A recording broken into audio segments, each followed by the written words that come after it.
Assalamualaikum. Hai guys, pada hari ini kami akan pergi ke Bumi Parawira. Yuk ini kita lanjut. Hai guys, nah sekarang kami sudah ada di stasiun Manggarai. Selanjutnya kami akan lanjutkan lagi ke stasiun Bogor. Yuk simak baik-baik video selanjutnya. Hai guys, jadi kita sudah sampai di stasiun Bogor. Kali kita butuh perjalanan sedikit lagi untuk menyampai museum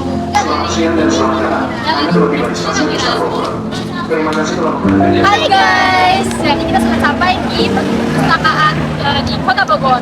Dan di sini banyak sekali hal-hal yang menarik, terutama permainan tradisional yang kita lihat.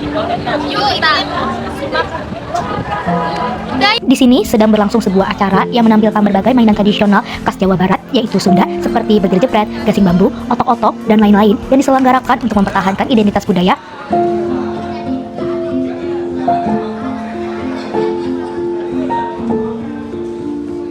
Hai guys, nah tadi kan kita juga udah lihat banyak permainan tradisional nih. Sekarang kita mau masuk ke dalam museumnya nih guys.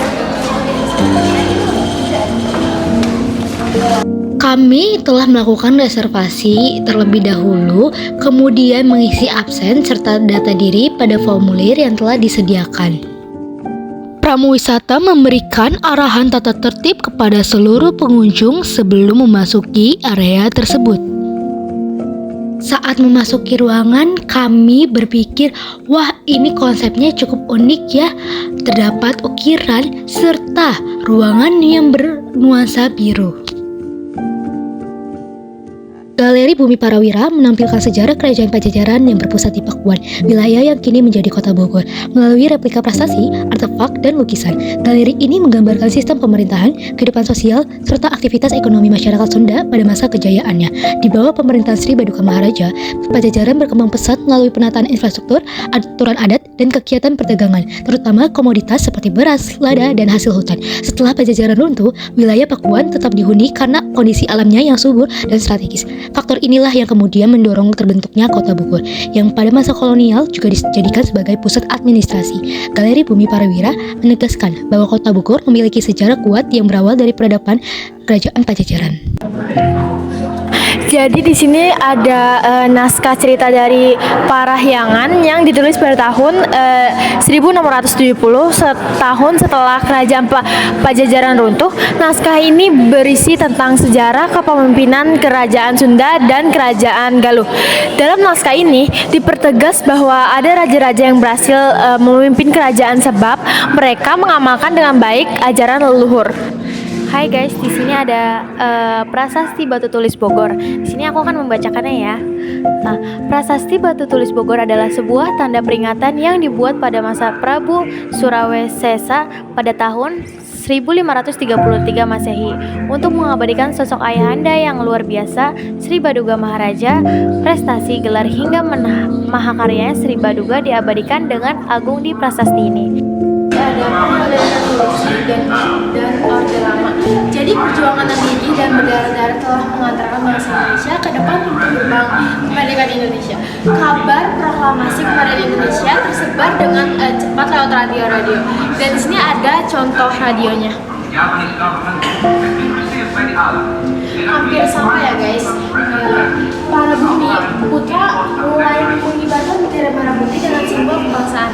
Di sini ada contoh sebagai pengibaran bendera.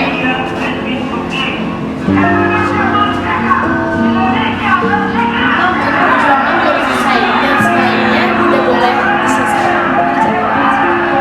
Galeri ini menampilkan perjalanan Indonesia dari persiapan kemerdekaan hingga reformasi. Ditunjukkan proses lahirnya proklamasi melalui BPUPKI dan PPKI, replika radio penyiaran berita kemerdekaan, serta foto-foto perjuangan rakyat dan tokoh bangsa.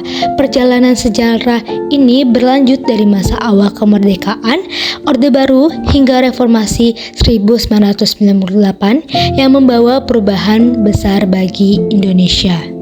Sekarang kami sudah ada di bagian periode Orde Baru. Di sini ada gambarnya teman-teman. Nah, untuk pergantian Orde Baru itu pada tanggal 11 Maret 1966 sebelumnya dipimpin